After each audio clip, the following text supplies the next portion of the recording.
கர்த்தர் சாமுவேலை நோக்கி, இஸ்ரவேலின் மேல் ராஜாவாய் இராதபடிக்கு நான் புறக்கணித்து தள்ளின சவுலுக்காக நீ எந்த மட்டும் துக்கித்துக் கொண்டிருப்பாய்? உன் கொம்பை தைலத்தால் நிரப்பிக் கொண்டு வா, ஈசாகியின் இடத்தில் உன்னை அனுப்புவேன், அவன் குமாரரில் ஒருவனை நான் ராஜாவாக தெரிந்து கொண்டேன் என்றாராம்.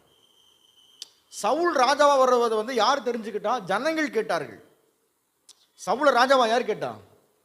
ஜனங்கள் கேட்குறாங்க சாமுவேல்கிட்ட, உன்னுடைய குமாரர்கள் நிர்வாகத்தை சரியா பண்ணல, உம்முடைய குமாரர்கள் என்ன பண்றாங்க, எல்லாரையும் தொந்தரவு பண்றாங்க, உம்முடைய குமாரர்கள் இந்த இந்த ரெஸ்பான்சிபிலிட்டியான இடத்துல எங்களை நியாயம் விசாரிப்பதற்கு தகுதி இல்லை, அதனால எங்களுக்கு வேறொரு ராஜாவை யார் கேட்டாங்கன்னா இஸ்ரவேல் ஜனங்கள் கேட்டார்கள்.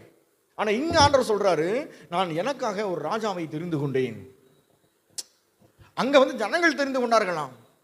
அதனால தான் நம்ம சொன்ன பண்ண வரோம், சாமுவேல்கிட்ட ஆண்டவர் சொல்வார், அவர்கள் என்ன சொல்கிறார்களோ நீ அதன்படி செய், அதில் நீ என்ன வேணாலும் டிசிஷன் எடுக்கலாம், அதில் நீ என்ன வேணாலும் தீர்மானம் எடுக்கலாம். ஆனால் இங்கே ஆண்டவர் ஒரு புதிய சகாப்தத்தை உருவாக்குறாரு. இந்த இடத்துல தான் சவுல் வந்தான். சவுல் அந்த இடத்துல நிற்க முடியலை. இப்போ ஆண்டவர் சொல்கிறாரு, இப்போ நான் எனக்காக ஒரு ராஜாவை தெரிந்து கொள்ள போகிறேன் அப்படின்னு சொல்லலை, தெரிந்து கொண்டேன். ஆல்ரெடி ப்ரீ பிளான், நான் முடிச்சிட்டேன். சொல்லுங்க, எனக்கானது தயாராக இருக்கிறது. ஆண்டவர் சொல்ல, எனக்கான விஷயம், எனக்கான ராஜாவை நான் தெரிஞ்சுக்கிட்டேன் அப்படின்னாரு. அங்க ஜனங்களுக்காக ஒரு ராஜா வந்தாங்களாம். இங்க தாவீது தேவனுக்காக ஒரு ராஜாவா வர்றாரு. இன்னும் அவர் ராஜா இடத்துல வரவே இல்லை, ராஜாங்கிறதான ஸ்தானத்துக்கு நீ வரல. ஆனால் ஆண்டவர் சொல்றாரு, நான் ராஜாவாய் தெரிந்து கொண்டேன். நாம் தேவனுடைய சார்பில் நிற்கும் பொழுது, நாம் தேவனுக்காய் நிற்கும் பொழுது, தேவனை பற்றி எண்ணங்களும் அவருடைய வாக்குத்தத்தங்களை நினைத்து நம்ம என்ன வேலை செஞ்சாலும் சரி, அவரோட உறவுல வாழ வாழ என்னை பற்றி எண்ணங்கள் ஆண்டவர்கிட்ட போய் சேர்ந்துடும்.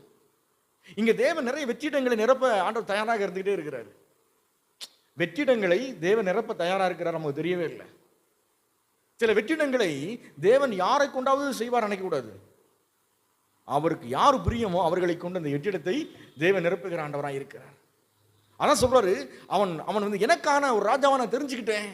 ஈசாயினுடைய மகனை, அவன் யாரு சாமுவேலுக்கு தெரியல. அவனுடைய அடையாளங்கள் என்ன, அவனுடைய அங்கங்கள் எப்படி இருக்கும், அவனுடைய ப்ரொபஷனல் என்ன, அவனுடைய கெப்பாசிட்டி என்ன. ஆல்ரெடி ஒரு பெரிய ஃபெயிலர்.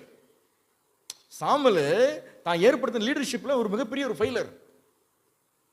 ஆண்டவர் சொல்றாரு, சாமுவேல் அது ஜனங்களுக்காக கேட்டாங்க, இப்போ நான் எனக்காக சொல்றேன், என்ன பண்ணு, துக்கமா இருக்காங்க.